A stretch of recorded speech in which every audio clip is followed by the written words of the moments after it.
So, good morning, everyone. Welcome to Simply Orchids, etc.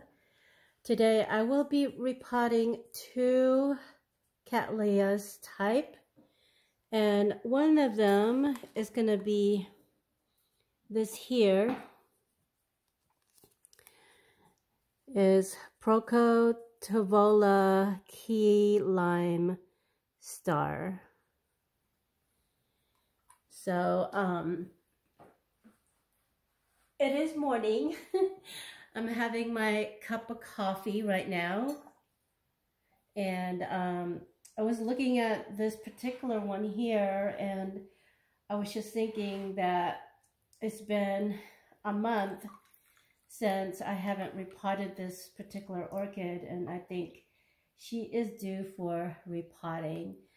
So this is the Key Lime Star that I'm going to be repotting this morning with you guys. I hope everyone is doing well. I know I am. It has been, you know, a busy week for me, and I just wanted to go ahead and repot this, and you know, being late November, I don't know if it's a good idea to repot this, but I really need to. I can't really wait, and I think, considering she has plenty of roots, and then I'll be repotting her in this mixture of cocoa husk and what do you call it, bark chips, which is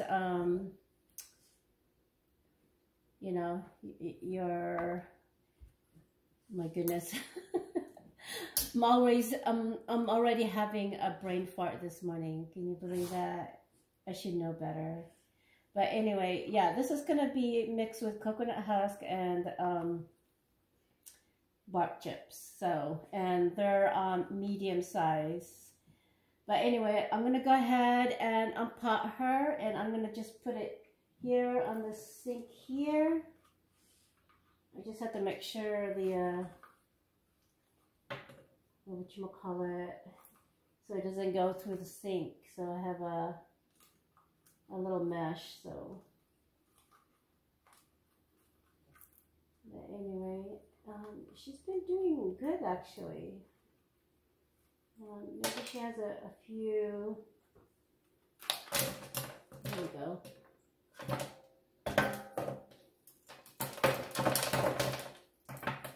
And she does have plenty of bark in here, but I thought it would just be better to go ahead and repot her, and I'm rinsing her off right now.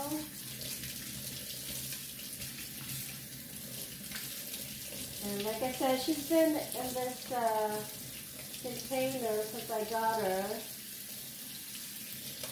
And I thought I would just go ahead and put her in a better potting mix.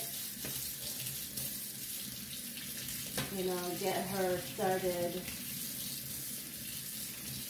And I will show you some roots in a second. And this water is freezing. And like I said, it's late November, and we're still experiencing warm weather here in Southern California. I don't know what's going on with the winter. And, even though, it's been in the, I want to say in the mid-80s to high 80s lately.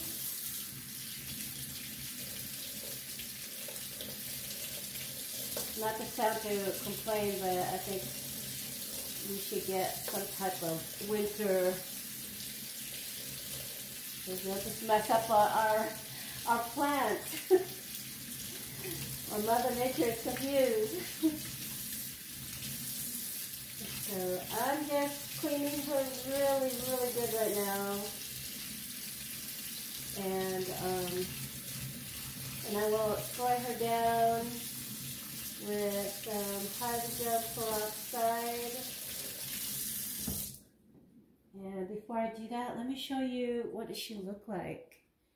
She is really in good condition. Look, she has plenty of roots, and not only that, she has a new growth right here.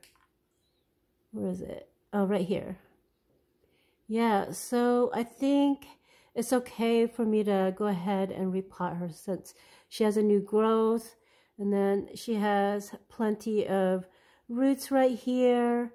And, you know, I didn't remove all the bark because it's kind of, you know, the roots are clinging really hard to it. So I think they'll be fine. Sometime they just want that bark and they don't want to let go. So anyway, I'll be repotting her in this, I think this is a 4-inch or a 3-inch. I think it's more of a 4 1/4 inch, I think. And then this is the sleeve that I'm going to put her in. You know, one thing I found this on Amazon by accident, actually. And this is supposed to be self-watering because of this thing here. And I just insert it, and it actually really good because it's, you know, not only the container has holes, and it has air cone in the bottom, and then putting this here, you know, and then this has that little feet. So, you know, my orchids has plenty of air circulation, and you know, they dry out a little quicker, but I don't mind. But yeah, I like this. You know, I found this pot by accident, and I would recommend if you guys, you know, are looking for some type of sleeve, I would recommend this, and I got it from Amazon. So, but anyway, let me dump this out real quick. So these are this is the one that I'm going to be repotting in, and she's going to go in here because she's still a bit small, so I think she'll be fine in this container, you know. And then she has that one single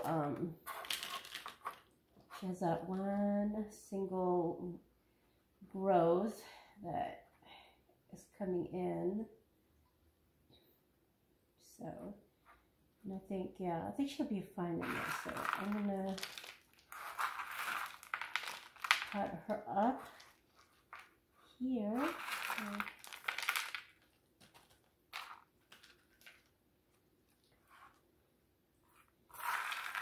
Yeah, so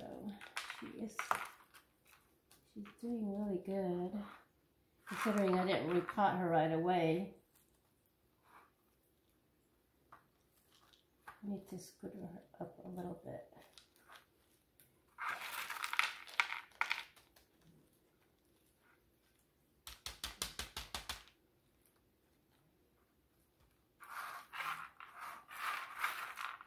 And I think she's going to outgrow this pot really quick, but that's okay. I think I've got too much. I think I got too much potting soil here, or media. Or not potting soil, and not dirt. Sorry. But anyway, so this is a quick one, it looks like. And I will have to soak her because this media is kind of dry. And she's going to go in here, see? So she's kind of raised up a little bit, as you can see. And so she has that. But anyway, yeah, so she's all potted up, and I will soak her a little bit.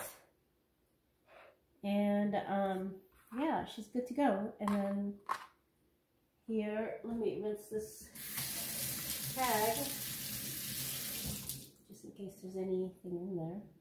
Even though she's been in that for a month, I don't think there's anything in there. But anyway, she's all potted up. And then the next one I'll be repotting is this. You guys probably seen it earlier this month.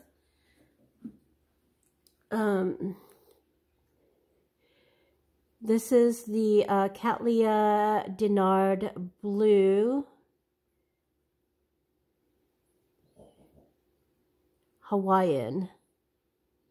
So yeah, I haven't had a chance to really look at the roots on this, and I have to soak her because she came into this container which is black, and I couldn't tell what the root looks like. So I kind of loosened her up, and then she's gonna go into this pot here, which is I believe is 5.5 inch. So she's gonna go in there, and then let's see what she looks like. Like I said, I loosened this up, and this is a black container, and she is potted in sphagnum moss, and I hope I'm able to I'm hoping I'll be able to get. It looks like she's really packed in this moss though.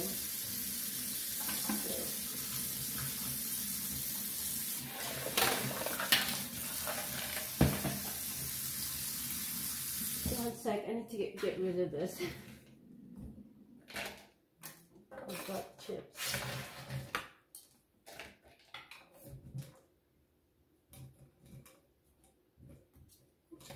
Just want to make sure.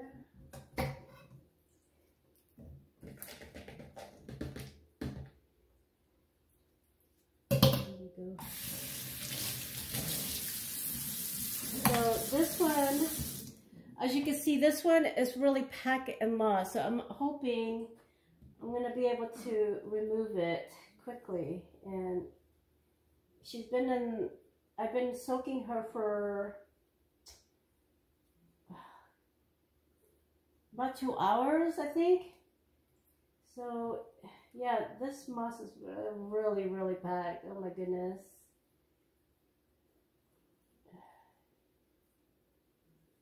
So I have to be careful because there is some good roots in here. And I don't know how long this, I would have to guess this moss has been packed in this for a long, long time, because if it was freshly moss, it wouldn't be this hard to remove, in honestly. But yeah, this is, oh my goodness, this is hard.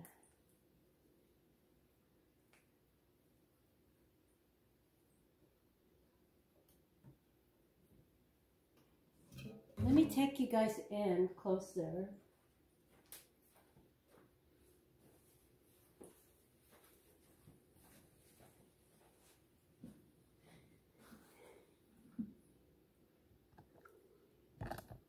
Let me take you guys in closer here. Maybe you guys can see what I'm working with.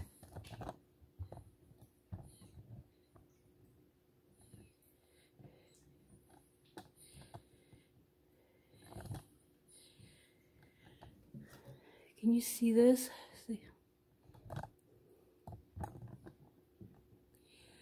Yeah, this is the moss I'm working with, and it is really, really hard. So I'm just trying to loosen it up. Oh my gosh, I didn't realize. And you know, I've been soaking this for, like I said, 2 hours. And I started soaking this at 9 o'clock, and it's 11 now.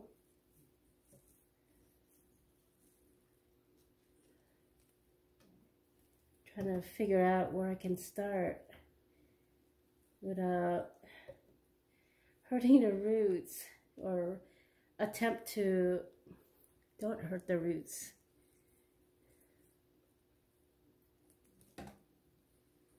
Oh my goodness. I know there's I remember when I did my unboxing for this,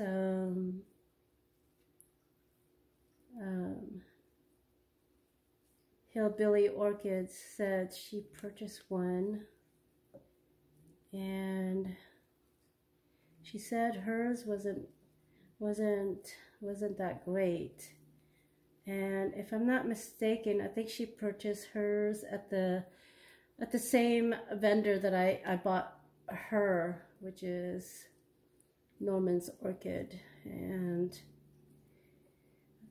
I know from reading other people's comment about Norman's Orchid,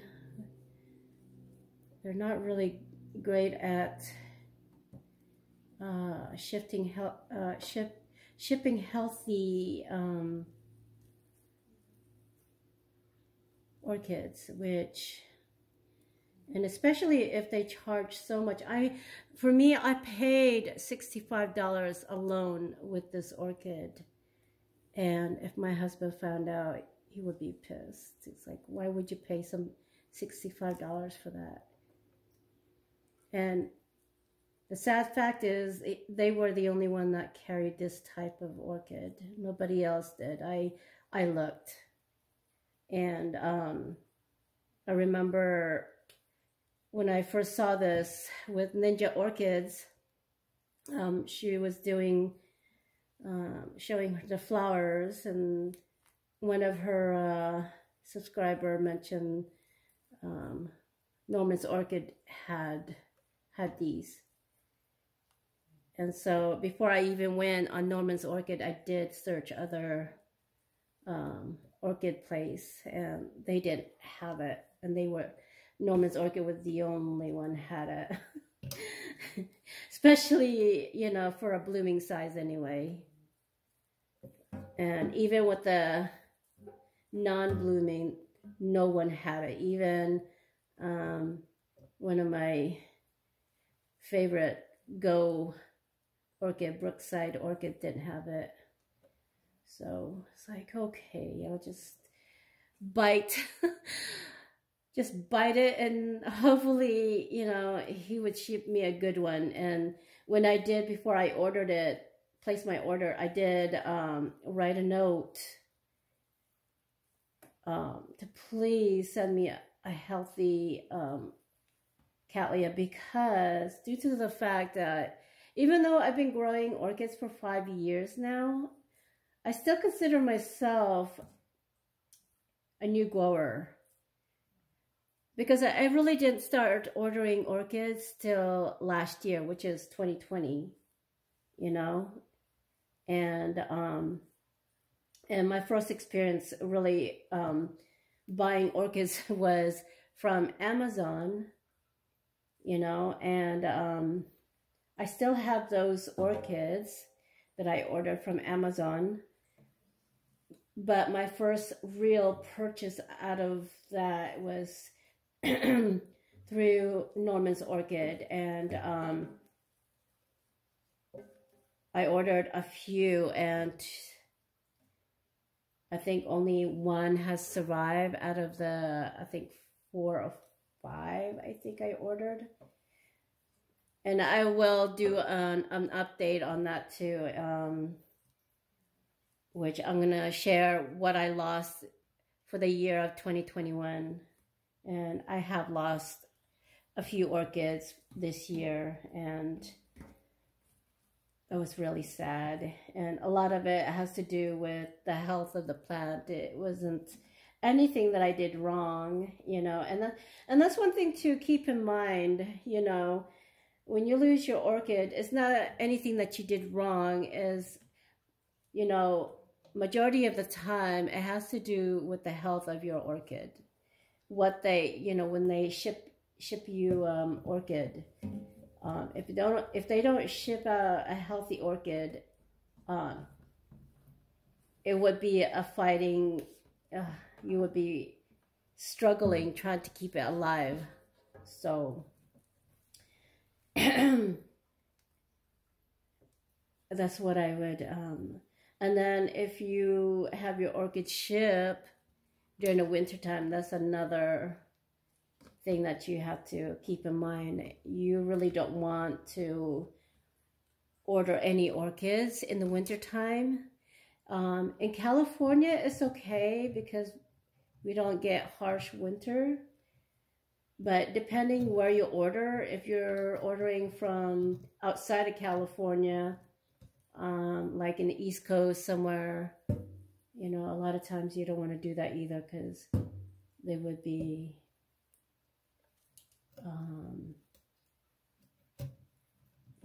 harm. And so if you're going to be ordering, I would wait till springtime to order anything really. And plus, a lot of the good vendors, they will let you know, and they'll give you an option to wait, or if you want to take that chance, yeah, they'll give you that option. The good vendors, that is. Oh, this is taking a long time.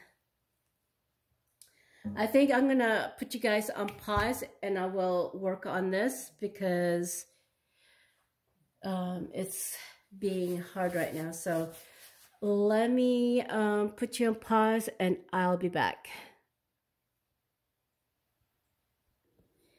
So here I am back about an hour later. Those are the sphagnum moss that I have removed, that one there, and then here are some of the sphagnum moss and roots that I have removed from the blue DINARD, and this is how is after. This is what she looks like after cleaning her. And so yeah. It took me an hour, almost an hour actually, to clean her up really good, and this is what she's left with as far as roots go. And I'm hoping she'll be all right and not go through too much shock. So anyway, let me put you back over there and let me pause you real quick. So she's been fizzing on hydrogen peroxide for a minute. Like I said, I'm going to put her in this mixture of cocoa husk and also archaea bark chips. And this is a 5.5-inch pot that I'm going to put in. So I'm going to take some of it out. Let's see if she'll fit in here.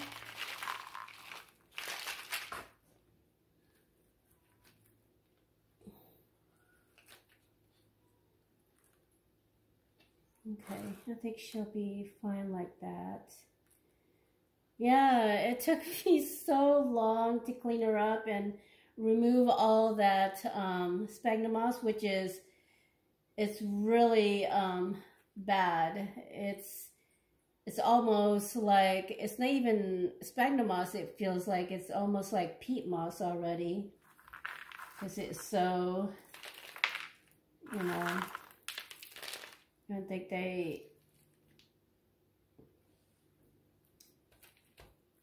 I think she's been there for a while. I don't think they even repotted her because she was stuck in that pot there.